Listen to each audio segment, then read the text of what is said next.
João 20, versos de 1 a 9.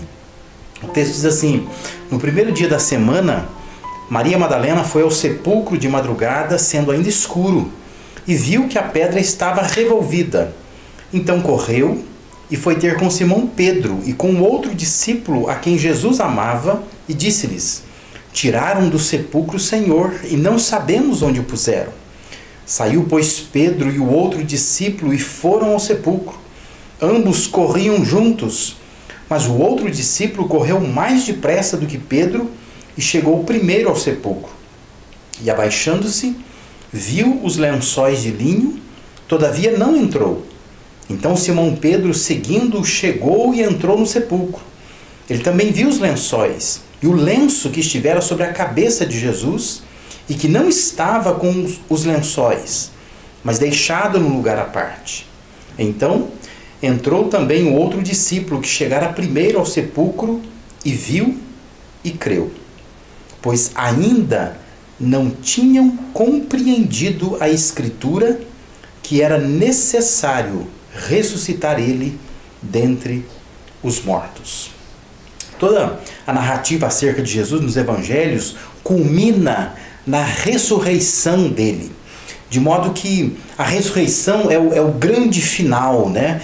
Ressurreição é o clímax, é o ápice, é o ponto mais alto, mais importante, é a demonstração mais clara de que o plano de Deus, enviando o seu Filho ao mundo, estava sendo concretizado, e concretizado de uma forma bem sucedida.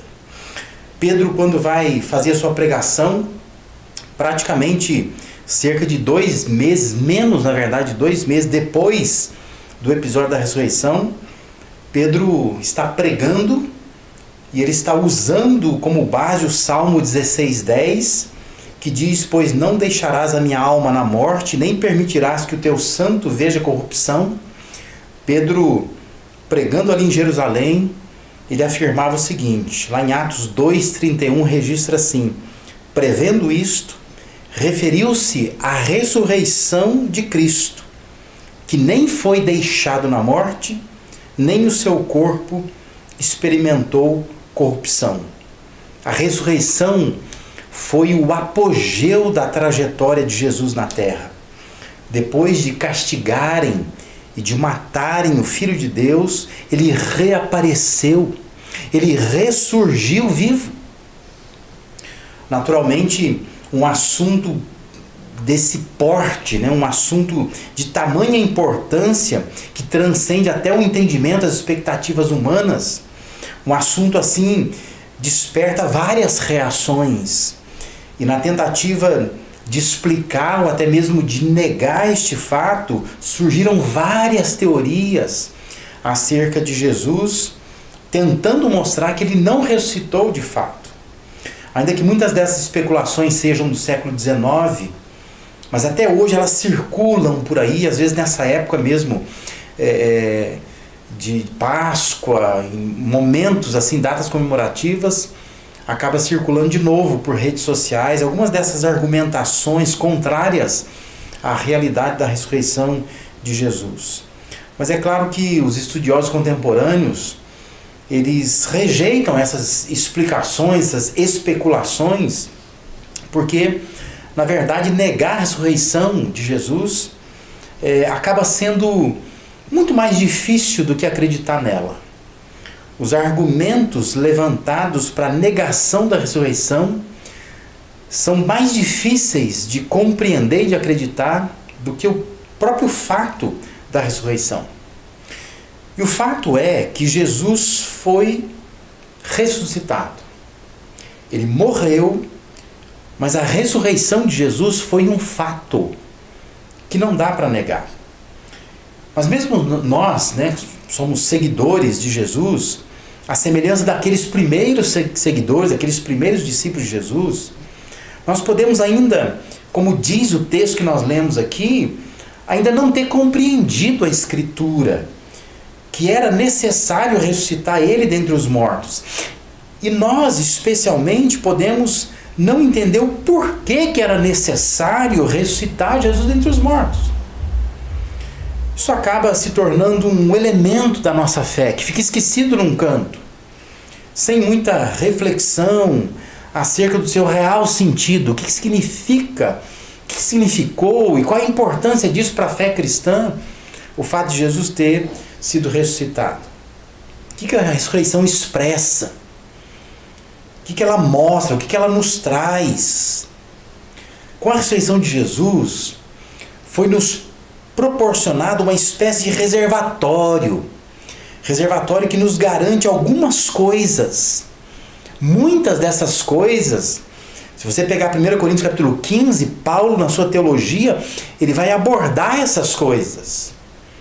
Ele vai dizer quanta coisa prática para a fé cristã, para o entendimento cristão, a ressurreição de Jesus acabou trazendo. Mas eu quero nessa noite aqui pensar algumas dessas coisas, olhar para alguns textos do Novo Testamento e nos fazer pensar nessa noite que nós estamos encerrando aquilo que nós chamamos o domingo de Páscoa, o domingo da ressurreição de Jesus. Eu quero te levar a pensar no que a ressurreição de Jesus nos proporciona, o que ela nos traz, quais são os benefícios, quais são alguns itens práticos que nós poderíamos adicionar à nossa vida pensando na ressurreição de Jesus. Em primeiro lugar, a ressurreição de Jesus nos proporciona esperança. Esperança porque expressa o amor pessoal de Jesus.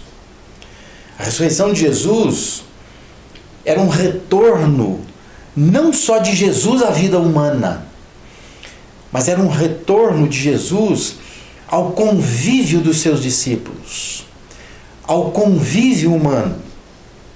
E é importante nós pensarmos um pouco nisso. Em meio a tantas implicações teológicas do evento da ressurreição, há um efeito extremamente prático, porque tratava-se, além de tantas coisas, de um regresso do Mestre aos seus discípulos, de uma recondução daquela relação estabelecida entre Jesus e seus seguidores. Ele morreu, ele se foi, mas ele retornou. Por isso que a ressurreição é um ressurgimento de um mestre, de um amigo, de um homem que volta ao convívio dos seus discípulos, dos seus seguidores. E é interessante que os evangelhos mostram isso, que depois da ressurreição, Jesus procura os seus seguidores, se manifesta a eles. Ele prometeu voltar e voltou. Isso confirmou a fé daqueles discípulos. Isso reacendeu a esperança deles, reafirmou a missão que eles tinham. De tudo aquilo que Jesus havia ensinado, havia dito a eles, aquilo se tornou muito mais vivo na mente deles, quando eles veem que esse homem que eles viram morrendo na cruz, de repente ele ressurge. E ele é devolvido à presença deles, ainda que por um período curto, episódios muito rápidos, mas é um retorno à convivência deles. Observe que Jesus havia ensinado a eles, lá em João 14, versículos 18 a 20, que já faz parte dos discursos, dos chamados discursos de despedida de Jesus aos seus discípulos. João registra que Jesus havia dito assim: não os deixarei órfãos, voltarei para vocês. Dentro de pouco tempo o mundo já não me verá mais. Vocês, porém, me verão, porque eu vivo, vocês também viverão. Naquele dia compreenderão que eu estou em meu Pai, vocês estão em mim e eu estou em vocês. É importante nós compreendermos isso, porque isso toca no tipo de relação que nós estabelecemos com Deus. Deus deseja ser mais pessoal e Ele deseja estabelecer conosco uma relação mais calorosa, uma relação menos mística e menos formalmente religiosa, como a gente sempre acaba fazendo. Pensar que aqueles homens, eles conviveram de fato com Jesus, Eles viram Jesus morrendo, mas de repente ele ressuscitou. O túmulo está vazio e ele volta para a casa deles, para a conversa com eles, para comer com eles. Vários episódios acontece isso, né? A reprodução daquilo que aconteceu naquela época, registrando que Jesus voltou não só à vida humana, mas ele volta ao convívio humano, ele volta para os seus, volta para os seus discípulos. Isso, claro, também nos faz pensar na expectativa da volta de Jesus. Ele voltará. Voltará para concretizar esse relacionamento que hoje nós temos com Ele. Que hoje é um relacionamento pela fé, mas acabará sendo palpável, concreto, visível. Eu não sei o que isso produz no seu coração, mas eu sei o que isso produz no meu coração. Quando eu penso que Jesus ressuscitou e que a ressurreição dele foi um retorno à convivência dele com os seus discípulos, ainda que por um período curto, isso cria em mim um reservatório de esperança, de que esse Jesus que eu creio, que eu busco, que eu oro em nome dele, um dia ele vai voltar. E a minha relação com ele deixa de ser uma relação religiosa, de conexão em oração, e passa a ser a relação da convivência, da aproximação, da troca de olhares. E isso deveria, hoje, nos ajudar a nos relacionar com Deus de uma forma diferente. Pensar em Deus como alguém que quer ter uma convivência conosco mais calorosa. A gente orar a Deus, a gente conversar com Deus, a gente buscar a Deus, mas não como que buscando um ícone da religião, mas pensar em buscar uma pessoa, pensar em conversar com uma pessoa, pensar em estabelecer relacionamento com essa pessoa de Deus. A ressurreição de Jesus é para nós uma reserva de esperança. Esperança de agora a gente se relacionar com Ele, porque nós estamos nos relacionando com um Deus vivo, com um Jesus vivo. Esperança de nos relacionar com Ele no futuro, porque nós estamos esperando a volta dEle. Ele voltará, diz a Bíblia. E quando voltar, nós podemos então estreitar essa convivência que hoje é pela fé, mas depois acabará sendo muito mais tangível, muito mais palpável, muito mais calorosa, muito mais próxima do que é para nós nos dias de hoje. O que mais a ressurreição de Jesus nos proporciona? Em segundo lugar, a ressurreição de Jesus nos proporciona confiança. Confiança porque expressa o poder de Deus. Não há dúvidas de que levantar alguém dentre os mortos é uma grande manifestação de poder. Porque quando nós vemos alguém que morreu, para nós é uma situação definitiva. Não há como trazer de volta. As próprias pessoas da época ali, vendo Jesus morto, choram, se desesperam, porque entendem que é o fim, que não há mais retorno. Mas quando Jesus então retorna, é uma grande manifestação do poder de Deus. Pedro, no seu sermão, lá no evento do Pentecostes, se dirigiu ao seu público nesses termos. Isso é Atos 2, 22 a 24. Ele diz: varões israelitas, atendei a estas palavras. Jesus o Nazareno, varão aprovado por Deus diante de vós com milagres, prodígios e sinais, os quais o próprio Deus realizou por intermédio dele entre vós, como vós mesmos sabeis, sendo este entregue pelo determinado desígnio e presciência de Deus, vós o matastes, crucificando por mãos de iníquos, ao qual, porém, Deus ressuscitou. Olha o que Pedro diz lá: rompendo rompendo os grilhões da morte, porquanto não era possível fosse ele retido por ela. Deus rompeu as algemas da morte, as correntes da prisão mortal, libertando Jesus do estado de morte, trazendo para a vida novamente. Pedro, no seu sermão, estava dizendo que não era possível fosse ele retido pela morte, porque o poder que estava nele era maior que esses grilhões da morte. A ressurreição de Jesus mexe com a nossa confiança no poder de Deus. Se Deus teve poder para ressuscitar Jesus, definitivamente está vivo até hoje. Olha o tamanho desse poder.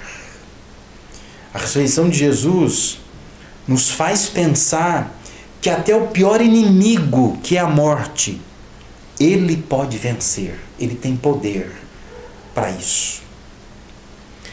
1 Coríntios capítulo 15, Paulo discorrendo sobre a ressurreição e debatendo sobre a ressurreição de Jesus e dos mortos. 1 Coríntios capítulo 15, versículos 22 a 26, Paulo escreve aos Coríntios assim: pois da mesma forma como em Adão todos morrem, em Cristo todos serão vivificados, mas cada um por sua vez. Cristo, o primeiro, depois, quando ele vier, os que lhe pertencem. Então virá o fim, quando ele entregar o reino de Deus, o Pai, o reino a Deus, o Pai, depois de ter destruído todo domínio, autoridade e poder.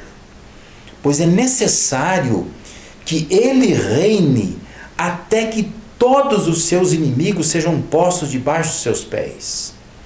Aí Paulo termina dizendo assim: o último inimigo a ser destruído é a morte. A ressurreição de Jesus é para nós um reservatório de confiança.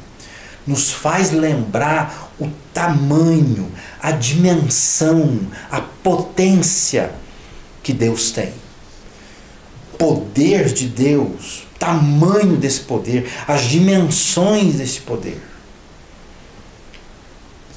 Deus que é capaz de vencer o último inimigo, capaz de vencer a morte. A ressurreição nos lembra disso. Deus tem poder para trazer de volta até uma pessoa morta, como ele fez com Jesus Cristo. Ressurreição de Jesus é para nós cristãos um reservatório não só de esperança, mas também de confiança. O que mais a ressurreição de Jesus nos proporciona? Em terceiro e último lugar, a ressurreição de Jesus nos proporciona segurança. Segurança porque expressa o absoluto controle de Deus. Observe Jesus ensinando seus discípulos em João capítulo 10, João registra as palavras de Jesus, João 10, 17 e 18.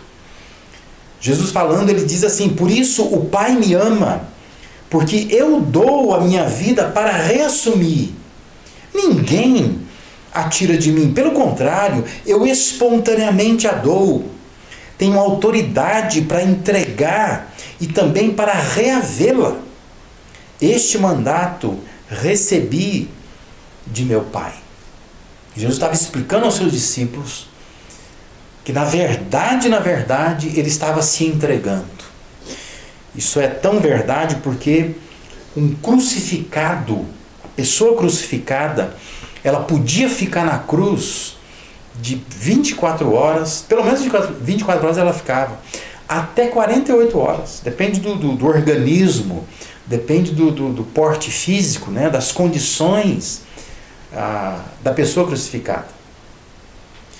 Mas era comum, né, no mundo romano, homens crucificados ficarem 24 horas ali, antes de ser vencido e morrer. Que essa era a ideia da crucificação, uma morte lenta, cruel, apenas alguns furos pelo corpo, um pouco de hemorragia aqui e ali. E a pessoa ia sendo vencida pela febre, dor de cabeça, o corpo esticado ali, calafrios pelo corpo inteiro, até que o corpo não aguentava mais e morria. Isso, dizem os especialistas, que geralmente de 24 horas até 48 horas era o tempo em que um crucificado iria morrer. No caso de Jesus, ele ficou apenas 6 horas na cruz. Só 6 horas. Ninguém tirou a vida de Jesus. Ele espontaneamente deu a sua vida. E ele deu a sua vida para reaver esta vida, para reconquistar esta vida de volta. Por que é importante entender isso?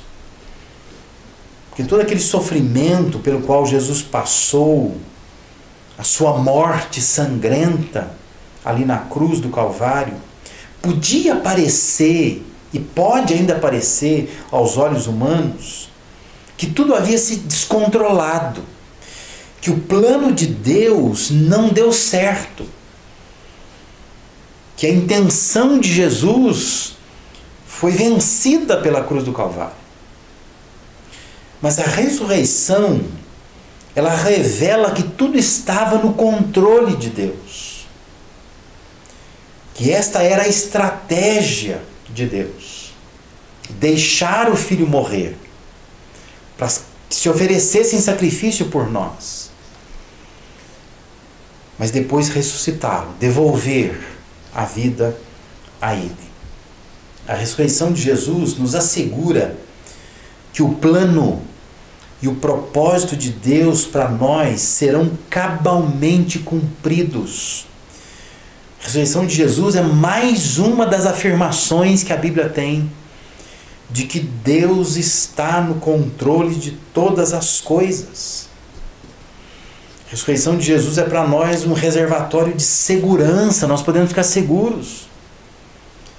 Nada escapa ao controle de Deus. Por isso não se desespere, mas espere até que Ele concretize tudo o que Ele está fazendo. Jesus passou por todo aquele sofrimento, mas o grande final é a ressurreição do seu corpo. E essa ressurreição demonstrava o absoluto controle de Deus. Para a humanidade acabou. Para os discípulos havia acabado. Vamos sepultá-lo, vamos cuidar desse sepultamento para que seja digno. Eles voltam ao túmulo para isso, para terminar de preparar o corpo, não para ver o túmulo vazio. Por isso que eles se surpreendem. Mas para Deus era a concretização dos seus planos. Tudo muito bem feito, planejado por Deus. Pense nisso. Nessa noite, nesse domingo da Páscoa, quando nós celebramos, além da libertação do povo de Deus lá no tempo do Egito, né? Saindo do Egito, povo de Israel, nós celebramos também a ressurreição de Jesus, o ressurgimento dele. O que isso deve mudar na sua vida? O que isso muda em nós? Talvez você possa mudar a sua forma de se relacionar com Deus, sua forma de esperar por Deus, pela volta de Jesus. É preciso ter mais esperança. Esperança de que Deus deseja um relacionamento mais intenso conosco. Jesus estava sendo devolvido aos seus discípulos para dar as últimas ordens, para motivá-los, para encorajá-los à missão que eles tinham. Jesus voltará para nos buscar, para concretizar esse relacionamento que hoje, pela fé, nós temos com Ele. Enche o teu coração de esperança. Quando você olha para o evento, para o fato da ressurreição, permita que a esperança entre no seu coração e te ajude a caminhar nos dias tão difíceis que nós estamos vivendo. Talvez o que deva mudar na sua vida é a sua confiança no poder de Deus. Quando nós estamos vendo um mundo fora de controle, dá a impressão também que Deus não tem poder para resolver as coisas. Mas a ressurreição de Jesus nos lembra o tamanho, a dimensão, a potência desse poder de Deus. Deus é extremamente poderoso. Nós precisamos renovar a nossa fé, a nossa confiança neste poder que Deus tem. Talvez você possa mudar nesta noite a sua segurança de que nada escapa do controle de Deus. Deus tem tudo debaixo do seu controle, da sua soberana mão, da sua agenda, dos seus propósitos. E é preciso então caminhar de forma segura, por mais que o quadro vá se escurecendo, vá nos assustando. É fundamental que você olhe para Deus e perceba: Deus está no controle de todas as coisas. E eu posso caminhar seguro por conta disso. Que Deus te abençoe. Que ao terminar esse domingo de Páscoa, domingo da ressurreição de Jesus, a ressurreição de Jesus, o fato histórico da ressurreição de Jesus, possa trazer ao seu coração esperança, confiança, segurança. Que Deus te abençoe.